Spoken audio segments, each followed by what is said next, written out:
Prameswara, The Family Radio Station.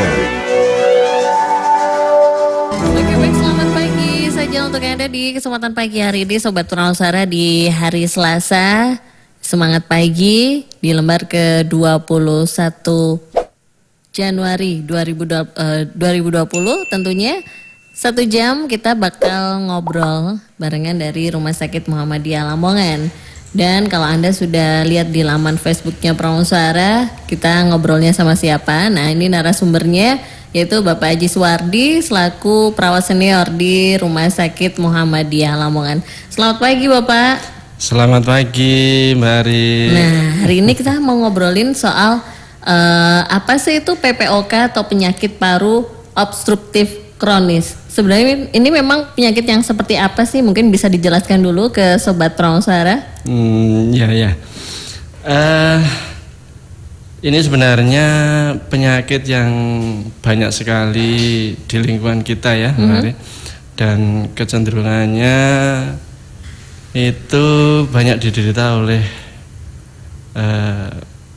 orang yang sudah lanjut usia.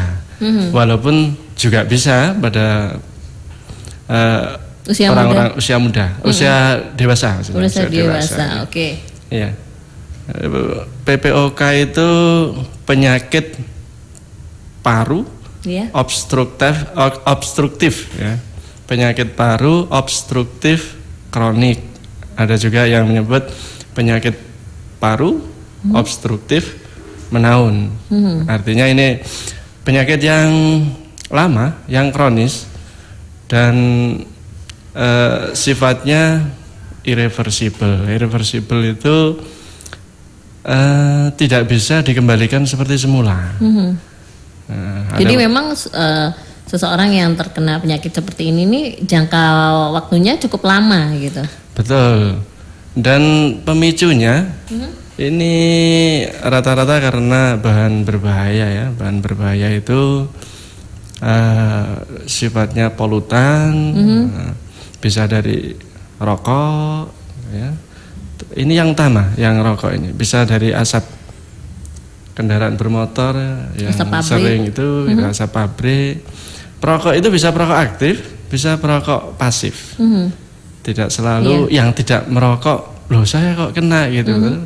Kalau dalam keluarga atau dia sering kumpul-kumpul dengan temennya yang sesama perokok itu bisa juga terkena ini ya. Dan ada dua sebenarnya penyakit paru obstruktif itu ada dua golongan atau dua jenis. Yang pertama bronkitis, mungkin Mbak Ari sering dengar ya bronkitis, tapi ini bronkitis yang kronis, bukan bronkitis yang akut. Yang TBC itu? Bukan. Lagi. Beda. Harus dilurusin lagi nih kayaknya ya. Iya. Jadi bronkitis tapi yang kronis. Gejala khasnya batuk. Dahaknya banyak dan lama, bisa sampai 3 bulan. Dan itu diderita 2 tahun berturut-turut. Beda ya sama batuk 100 hari, itu beda lagi ya Pak? Oh beda, kalau itu batuk rejan ya, batuk rejan difteri itu beda. Kemudian ada juga ini karena paru-parunya molor. Molor. Ada istilah aneh lagi gitu. Kalau kemarin paru-parunya basah, kalau ini paru-parunya molor gitu. Jadi kalau ibaratnya paru-paru itu kayak pelembungan, kayak balon gitu ya. Itu dia sudah molor, waktu paru-paru mengembangnya enggak bisa maksimal, enggak bisa banyak. Kemudian waktu paru-paru mengempis lagi, itu juga enggak bisa mengempis dengan maksimal. Sehingga di dalam paru-paru itu oksigen yang masuk juga sedikit. Makanya pada pasien-pasien dengan seperti ini kecenderungannya itu memang oksigennya relatif kurang dari orang yang tidak kena oksigennya PPOK. Kurang. Berarti seseorang ini membutuhkan alat untuk ketika katakanlah itu tadi ya, kok tiba-tiba terjadi gitu. Atau kambuh lah istilahnya. Ya, kalau waktu kambuh memang perlu support paling nggak oksigen gitu ya. Kalau waktu kambuh Dan dia keseharian memang cenderung sesak, ya. Cenderung sesak tapi masih bisa dalam tahap toleransi ya. Sampai ada suaranya gitu guys Pak. Ketika bernafas sampai apa ya istilahnya ngik-ngik gitu. Iya, ada yang sampai seperti itu. Mungkin. Ada yang sampai seperti itu, betul. Iya. Ada yang sampai seperti itu, ada yang ngik-ngik, ada yang grog-grog. Cuma ada sedikit perbedaan dengan yang golongan asma ya. Asma juga sama-sama penyakit saluran nafasnya, ada ngik-ngiknya juga, tapi kalau asma itu pemicunya berbeda dan dia bisa kembali seperti semula. Jadi kalau sudah diobati, gitu ya? Kalau diobati kemudian longgar, itu bisa beraktivitas seperti semula. Kalau yang PPOK ini enggak ya, yang PPOK ini cenderung menetap dengan kekurangan oksigen yang relatif ya, yang relatif. Maksudnya relatif itu masih bisa ditoleransi oleh tubuh gitu. Tapi memang kebanyakan katakanlah seseorang yang terkena penyakit paru ini yang datang ke Rumah Sakit Muhammadiyah ini rata-rata kisaran usianya berapa sih Pak? Kalau boleh tahu. Ya rata-rata lansia memang ya. Rata-rata lansia yang dia riwayat perokok aktif gitu. Walaupun waktu datang mungkin sudah tidak merokok, tapi dampak dari rokok yang sebelumnya itu baru dirasakan. Betul. Ya. Di dalam teori juga gitu, bahwa merokok itu berdampak ringan sampai sedang, itu ada korelasinya, ada hubungannya antara lama merokok dengan jumlah batangnya. Jadi kalau semakin banyak tiap harinya menghabiskan batang rokok itu untuk dihisap ya, untuk dirokok, kemudian waktunya juga lama, itu dampaknya semakin berat. Jadi memang ada dampaknya tersendiri. Nah, ini masih banyak yang akan kita obrolin di siang hari ini nih, sudah menjelang siang ya. Jadi untuk Anda Sobat Pramonsara, tetap stay tune terus di frekuensi yang sama di 103,9 Pramonsara FM Lamongan. Kita akan kembali lagi, tapi setelah yang satu ini. 103,9 Terima kasih untuk Anda Sobat Pramonsara masih setia di ajang Semangat Pagi, dan juga masih kita akan obrolin juga seputar penyakit paru obstruktif kronis atau pengaruh dari penyakit ini yang memang banyak di antara kita yang kadang-kadang juga kebingungan Pak, kalau batuk ini batuk yang seperti apa sih? Gitu, jangan-jangan penyakit yang sebenarnya berat tapi kitanya nggak paham gitu. Batuknya lama tapi nggak diperiksakan gitu ya Pak ya.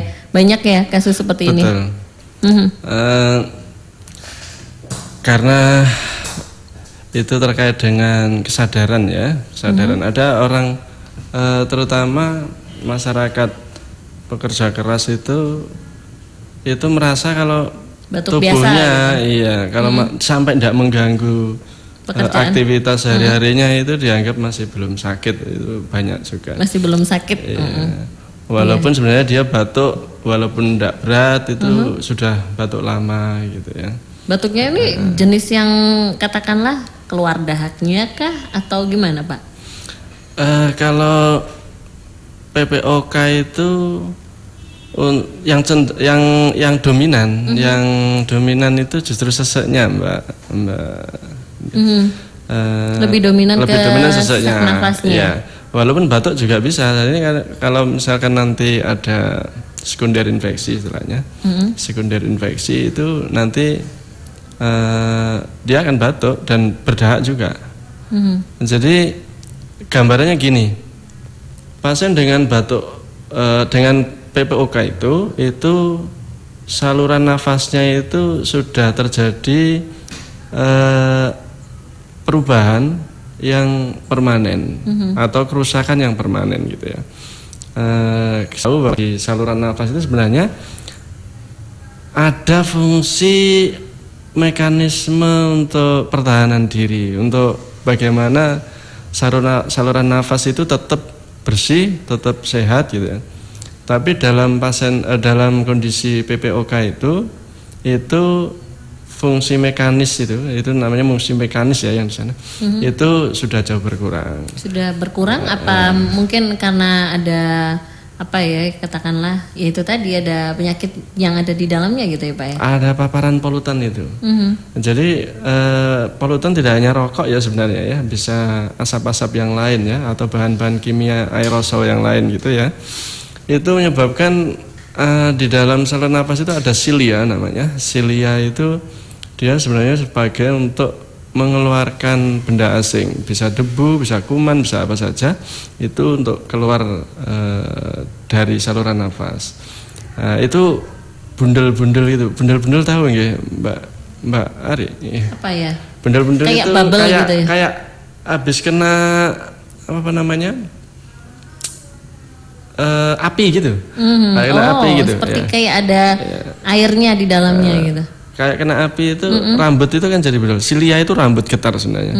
Ya, itu kayak bundel-bundel, jadi dia tidak bisa getar lagi dengan bagus, sehingga mengeluarkan benda asing itu juga tidak bagus. Kemudian mukosa itu selaput lendir yang di saluran nafas itu yang dia untuk menangkap benda asing atau kuman atau apa itu untuk dimakan sama sel pertahanan tubuh, itu juga relatif lebih kering. Itu bisa juga menyebabkan gampangnya terjadi infeksi atau eksaserbasi ya, eksaserbasi. Jadi memang pada pasien PPOK itu kerusakannya sudah permanen atau irreversible seperti itu. Nah, ini kalau kita belokin ke katakanlah pengobatannya ya Pak ya. Yeah. Pengobatan seseorang yang terkena PPOK, penyakit ini gitu. Karena memang penyakit paru itu katakanlah memang benar-benar menular, semuanya menular atau bagaimana Pak? Perlu diluruskan juga nih. Enggak juga. Tapi kita perlu waspada. Jadi kalau ketemu dengan pasien yang batuk, memang pertama kali yang kita pikirkan bahwa pasien itu menular. Apalagi batuknya lama gitu ya, lebih dari 2 minggu gitu. Kita harus berpikir menularnya dulu. Kita berpikir buruk dulu gitu ya. Jadi kita apa itu sudan dulu. Bukan sudan sih, waspada mungkin ya. Waspada. Kita periksakan pemeriksaan dahak katakanlah ya, pemeriksaan dahak, ada ndak kuman-kuman yang menular di situ. Kalau ndak, baru nanti bisa berpikir ke yang lain. Walaupun nanti dalam saat itu juga itu bisa dilakukan pemeriksaan yang lain juga, ronsen, kemudian tes fungsi paru, itu nanti akan kelihatan sebagai penunjangnya itu. Tapi ketika seseorang katakanlah dia terkena paru, mengeluh pada daerah dada, ini hal yang wajar atau memang seperti itu Pak ciri-cirinya atau bagaimana gitu? Mengeluh dalam arti maksudnya katakanlah nyeri atau? Iya, nyeri pada dada. Itu termasuk golongan orang yang memang karena dia batuk nih, katakanlah dia batuk cukup lama dan nyerinya pada daerah dada. Ini masuk nggak dalam golongan orang yang memang harus dicek lagi? Seperti itu. Untuk keluhan sampai nyeri dada itu memang tidak selalu ya, tidak selalu. Dan dada sendiri nanti bisa kita lihat nyerinya di sebelah mana gitu.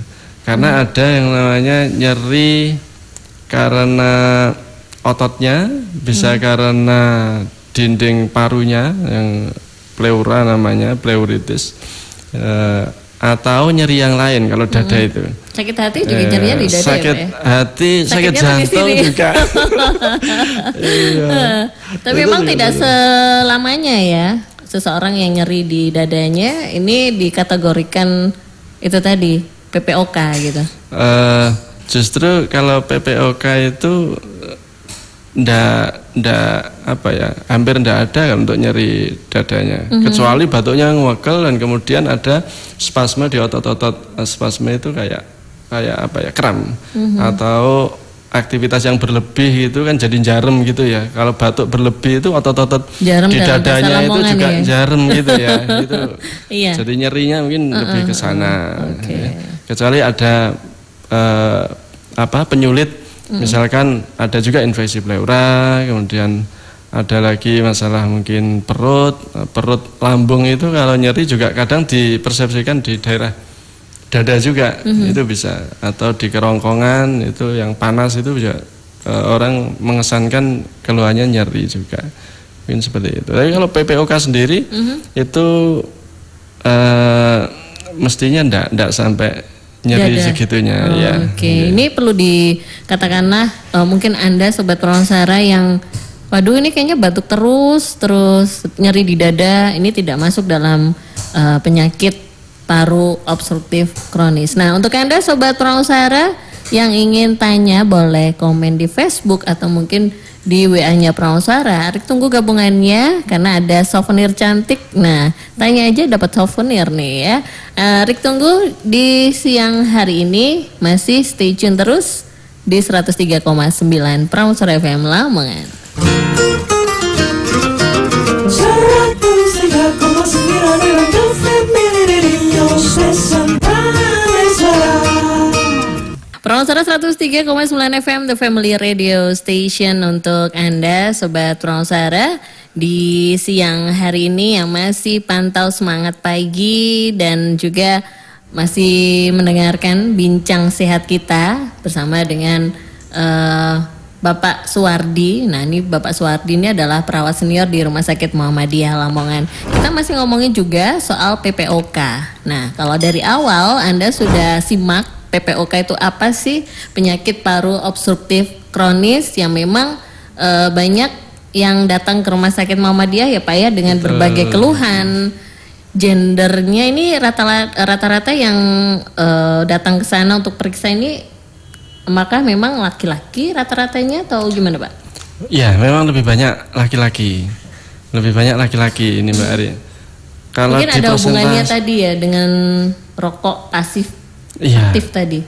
Iya, betul sekali.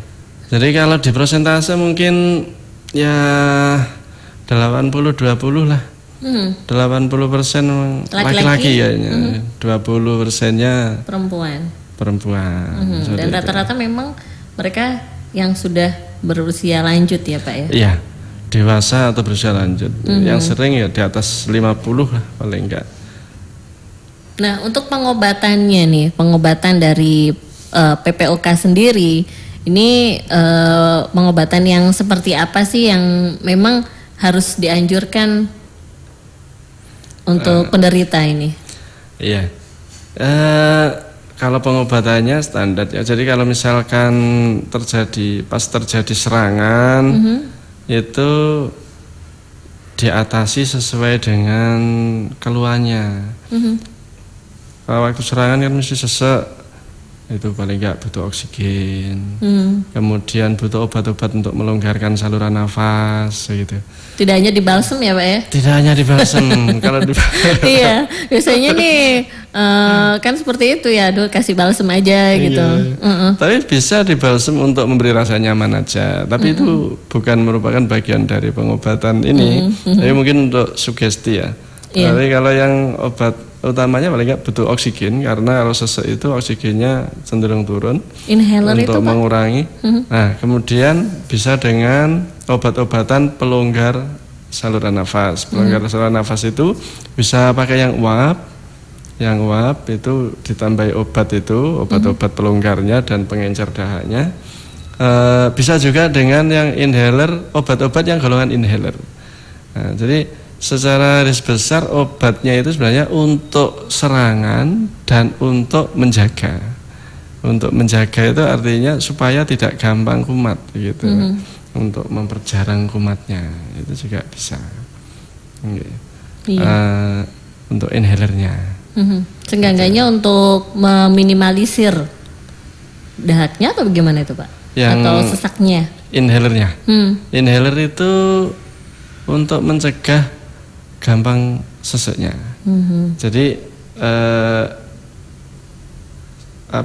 serangan yang satu dengan serangan yang lain itu biar ndak sering-sering begitu, ndak sering-sering. Tapi kalau saluran pernafasan seperti ini nggak ada apakah memang ada hubungannya nggak sih sama makanan atau mungkin lingkungan sekitar gitu?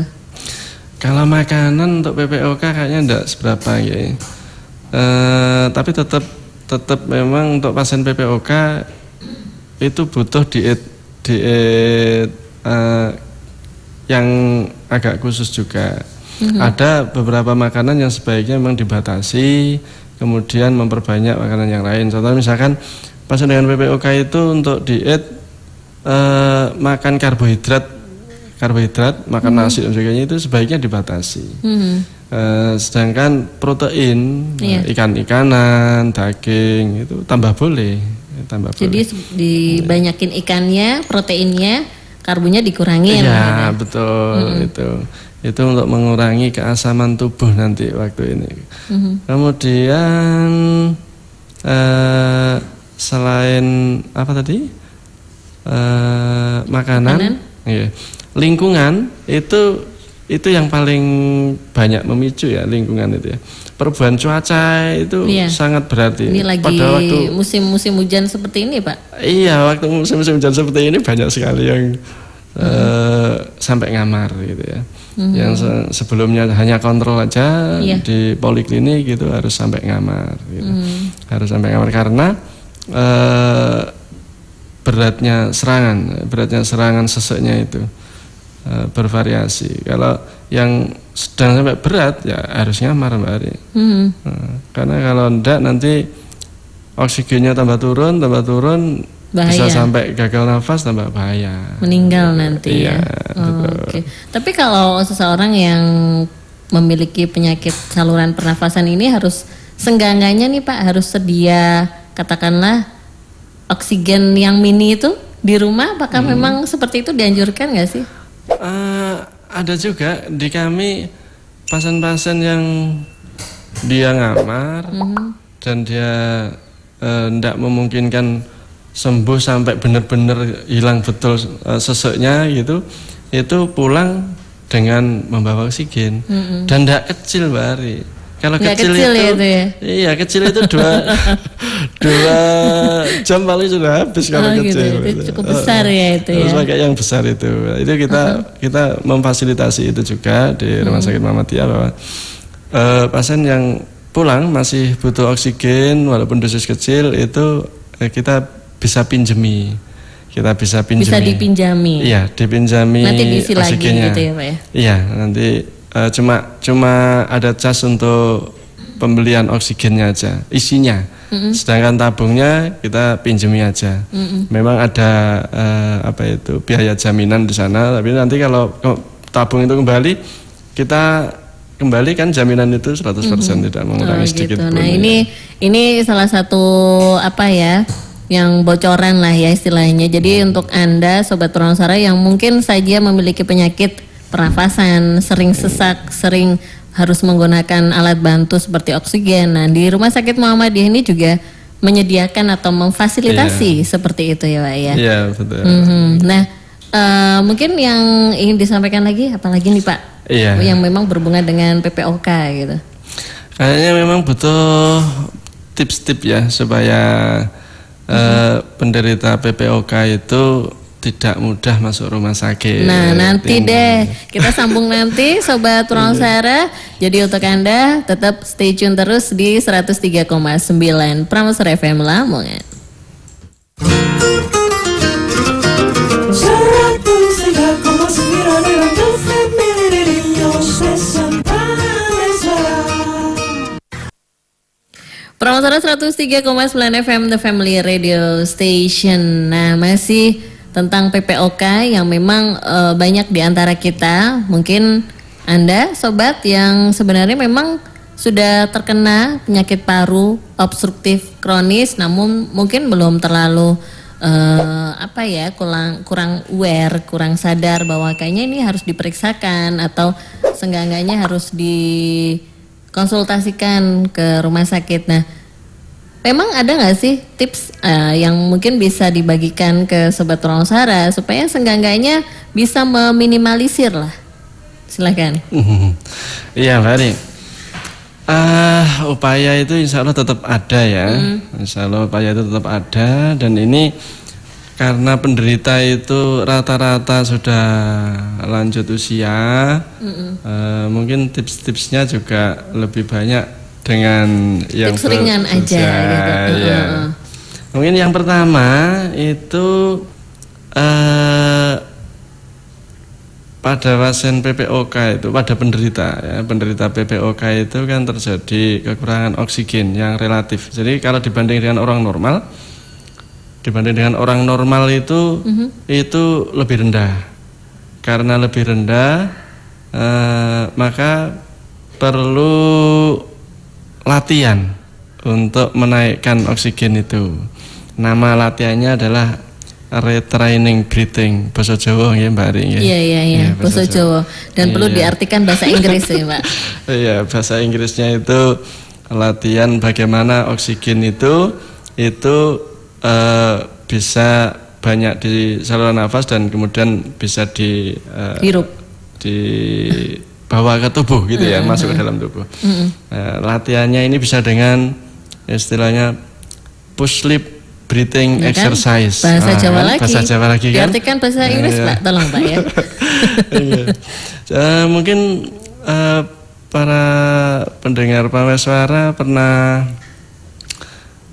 niup balon ya, niup balon. Yang ada 5 itu cucu-cucunya gitu, anak-anaknya yang butuh balon, nah ini ditiupkan. Jadi latihannya mirip dengan itu.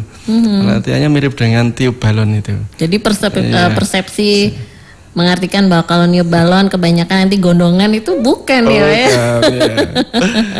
Jadi tarik nafas dalam, kemudian dikeluarkan dengan pelan-pelan sambil mencucu gitu ya, sambil kayak tiup balon itu.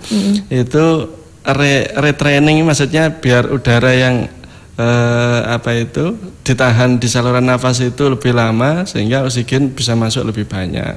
Kemudian nanti waktu mengeluarkan CO2-nya juga lebih efektif gitu. Itu yang pertama, tip yang pertama Mbak Ari. Iya. Kemudian yang kedua, untuk penderita PPOK yang banyak dahaknya, karena tidak semua PPOK itu berdahak. Sesek mesti, tapi kalau dahak itu belum tentu. Nah, bagi yang berdahak, ini ada trik dan tips juga untuk mengeluarkan dahak yang efektif gitu ya. Karena kalau selama dahak itu tidak dikeluarkan, itu nanti akan menyebabkan batuk terus gitu ya. Nah, tripnya namanya tips batuk efektif. Kalau ini bahasa Inggris ini Mbak Ari ya. Tips batuk efektif. Nah, caranya batuk efektif itu tarik napas dalam 3 atau 4 kali, kemudian pada yang terakhir itu dibatukkan dengan hentakan di perut, sehingga batuknya itu bisa mengeluarkan dahak dengan lebih bagus. Nah, dengan begitu kalau dahaknya bersih, insya Allah batuknya akan segera tertangani, berkurang. Karena batuk itu sebenarnya reaksi tubuh yang normal untuk mengeluarkan benda asing. Salah satunya adalah dahak itu tadi. Oke. Jadi kalau bahasa Jawanya itu ambekan gede ya Pak ya? Ambekan gede 3-4 kali gitu. Nah, seperti itu. Kemudian yang terakhir dibatukkan. Kemudian tips yang keempat, yang ketiga ya. Habis 2 ya 3. Iya. 3 itu diet tadi udah sempat kita singgung. Dietnya lebih banyak yang mengandung protein ya, yang mengandung protein, membatasi yang karbohidrat, Roti, nasi, roti itu mie goreng. Iya, itu yang enak-enak itu Mbak Ari. Itu dibatasi kalau untuk pesan ini ya. Ganti aja dengan daging, dengan ikan koto, dengan mujair sebagainya itu ya. Selanjutnya Mbak Ari ya. Iya. Yang keempat ya. Yang keempat ini mengasihkan kayaknya. Jalan cepat. Latihan jalan cepat. Ini sudah banyak diteliti oleh para pakarnya bahwa jalan cepat 15 menit sehari aja, 5 sampai 15 menit lah. Tergantung kuatnya. Kalau misalnya kuatnya 5 menit dulu. 1 minggu pertama misalkan 5 menit pagi sore gitu, jalan cepat. Kemudian minggu berikutnya nanti bisa ditambah 10 menit. Tapi rutin yang penting ini Pak. Minimal 3 kali seminggu, kalau bisa tiap hari. Karena jalan aja kan nggak pakai alat ya Pak Nggak ya? pakai alat, dan ini bisa pakai sepatu jalan-jalan. aja kan? Pakai sepatu. Oke. Bisa sambil cuci mata. Oh, Iya, oke. bisa sambil cuci mata. Bisa ya. Itu juga bisa meningkatkan kapasitas paru ya. Tips yang selanjutnya menghindari polutan. Itu wajib yang merokok mungkin bisa insaf mulai sekarang gitu. Mohon maaf untuk para perokok. Tapi memang ini harus saya sampaikan karena penyakit PPOK itu erat kaitannya dengan perokok, walaupun ada penyebab yang lain, tapi yang utama memang lebih ke polutan dan seringkali karena rokok ini. Itu rokok, asap mobil, asap kendaraan, kemudian obat nyamuk bakar itu juga bisa. Yang masak masih pakai itu, atau sampah-sampah yang dibakar itu juga bisa. Ini sebaiknya dihindari, termasuk bahan kimia yang menyegrak itu ya, kayak bensin atau minyak wangi yang terlalu itu juga bisa menyebabkan ini. Oke, memang banyak ya penyebabnya gitu. Iya. Tips yang terakhir. Boleh, apa ini? Dan agak sulit ini memang, agak sulit tapi ya wajib diusahakan. Ini adalah bagaimana rumah itu tidak lembab gitu. Berarti paling enggak ventilasinya harus bagus, kemudian lantainya juga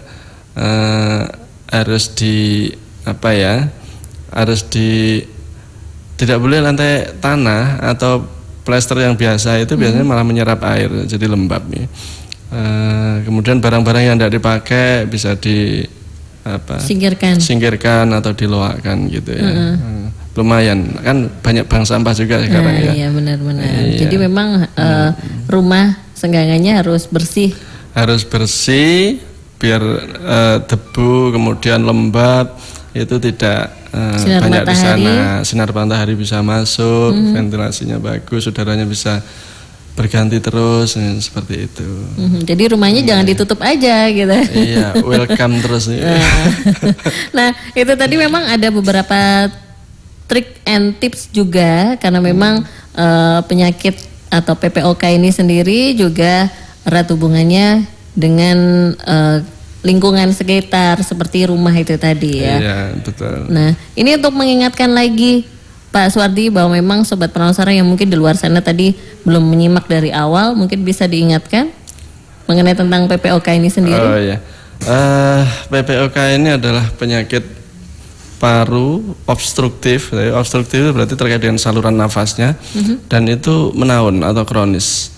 Karena menaun dan kronis ini sifatnya irreversible. Irreversible itu tidak bisa kembali seperti sedia kala, sehingga kecenderungannya seseknya itu permanen, dan itu bisa kita kontrol agar penderita PPOK itu tetap bisa beraktivitas seperti semula dengan cara yang pertama itu tadi menghindari asap rokok, menghindari polutan itu tadi, kemudian bisa latihan rutin gitu ya, olahraga lah kalau bahasa kerennya itu. Tidak perlu futsal, tidak perlu bola voli atau apa, cukup dengan jalan kaki, yang penting rutin gitu ya. Jalan kaki, jalan cepat ya. Yang lebih efektif itu jalan cepat. Kemudian bisa latihan batuk efektif, itu bisa menguatkan otot-otot nafas juga, bisa menghalau dahak atau benda asing yang di dalam itu juga. Kemudian apalagi diet tadi ya, diet. Nah, yang penting lagi kalau terjadi serangan, ya segera kontrol karena biar tidak berkelanjutan. Nanti kalau bertambah berat, penanganannya lebih lama dan lebih berat juga. Oke, ini untuk mengingatkan juga Sobat Peransara yang terkena penyakit paru obstruktif kronis yang memang harus mendapatkan perawatan yang terkontrol ya dari pihak kesehatan atau rumah sakit. Oke. Nah, terima kasih Pak Suwardi untuk Sama-sama, informasinya Mbak Aris. hari ini. Jadi untuk Anda Sobat Pramawsara, semangat pagi masih menemani Anda hingga nanti tuntas pukul 12 siang. Jadi tetap stay tune terus di frekuensi yang sama.